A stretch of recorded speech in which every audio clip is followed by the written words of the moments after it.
Hi guys, I am down at Thorsby with Smalley Contractors. Here they are in their Massey Ferguson 7726 and the Larrington straw coverer, and they're putting carrots to bed for the winter to protect them from frost.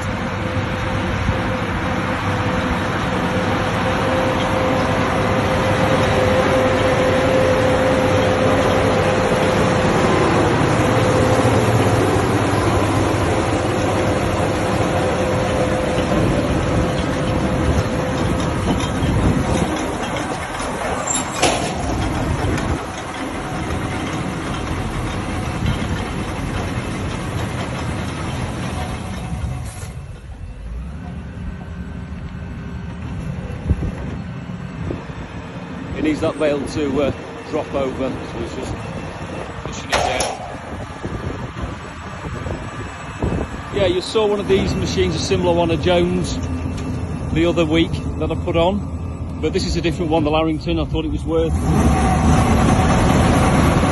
that.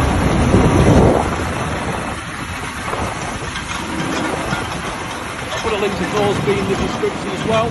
If you want to see what they're up to, fantastic farm to follow. And I will catch you on the next video.